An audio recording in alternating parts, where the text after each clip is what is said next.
Қару-жарақтың қайда жасырғанын көрсету үшін Месут Бадені алып бара жатады. Баденің қолы байлаулы еді. Баде ойлап қалды, Месутты алдап қашып кетсем, барып Хазарды құтқарамын деп. Бірақ ол жоспары іске аспай қалды. Месут оны ұстап алады. Баде, маған бәрібір, не істесеңдер де оны істеңдер. Қару-жарақтың қайда екенін айтпаймын деп қырсығып отырып алады. Девран мен Азизе Хазарды әкеп байлап қояды. Хазарда, мені қанша қинасаңдар да маған бәрібір, менде қару-жарақтың қайда екенін сендерге ешқашан айтпаймын дейді. Мен сені өлтірмеймін, қару-жарақтың қайда екенін айтпағанша қинаймын дейді. Сөйтіп екеуі кетіп қалады. Вахаб әлі ес-түссіз жатыр. Күзетші жігіт Первинге хаттар әкеп береді.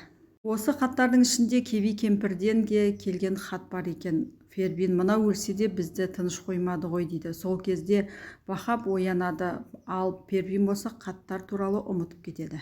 Азизе Вахабпен соңғы кездері дөрекі сөйлеп жүрген еді. Сол үшін кешірім сұрап, Вахаб үндемеген соң кетіп бара жатады. Вахаб Азизені тоқтатады. Біз бір отбасымыз, мен сені кешірдім деп өз қолын ұсынады. Азизе Вахабты әкешім деп атап кешірім сұрап қолынан сүйеді. Явуз басқа төрелерден Хазардың ұсталғанын естиді. Хазармен байланысын жасыру үшін, яғни Девран білмес үшін өзінің телефонындағы Хазардың номерін өшіріп тастайды. Ал үйде балалар анамыз келмегенше тамақ жемейміз деп қырсығып отырады.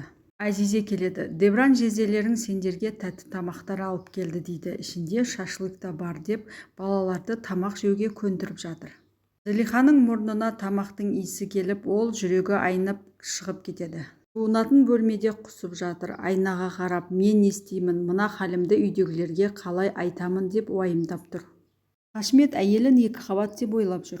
Ол әйеліне, сен енді екі жансың, ауыр көтерме, көп қимылдама, демал деп оның асты үстіне түсіп жүр. Сен Юсупке екі қабат кезде мен жас едім, ақмақ едім дейді, бірақ қазір бәрі басқаша болады деп айтып жатыр. Емзге келіп келініне аяғыма жағып бер, ауырып жатыр дейді. Одан былай менің әйелімді жұмсаушы болма, ол енді екі жанды, оған ауыр жұмыстар істеуге болмайды дейді. Сен үй тірліктерінен қашу үшін әдейі екі қабат болдың деп Ремзие келініне ренжіп кетіп қалады. Сүхейлаға екі қабат болу ұнап қалған сияқты. Хашмет оған не жейсің деп сұрап жатыр. Сүхейла ойланып, маған тұздалған қияр әкеп берші дейді. Барлығы жезелердің әкелген тамақтарын жеп отыр. Ал Юсуп болса, ертең Зылиха екеуі тексерілетін клиника іздеп отырған еді. Зылиха келген кезде Юсуп, саған не болды, әппақ болып кетіпсің ғой, деп оның жанына жүгіріп барады. Жемо Юсуптың телефонын алып алады, және екі қабаттар тексерілетін клиниканы сен не үшін іздеп жүрсің, бұл үйде кім екі қабат деп сұрастыра бастайды.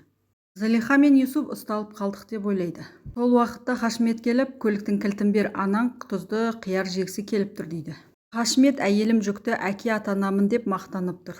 Девранға қарап, жас бола тұра, сонау Марвиннен келіп, сен әлі бір бала жасай алмай жүрсің деп оның үстінен күледі.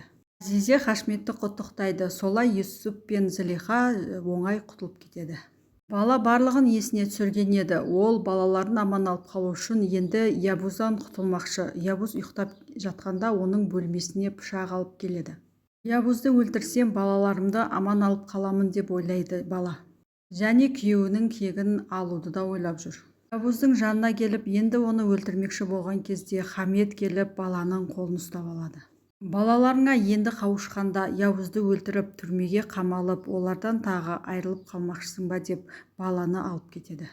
Бала жадының қайта келгенін, балаларын есіне түсіргенін айтады. Явуздан құтылмасам, ол менің балаларымды өлтіреді деп жылап тұр.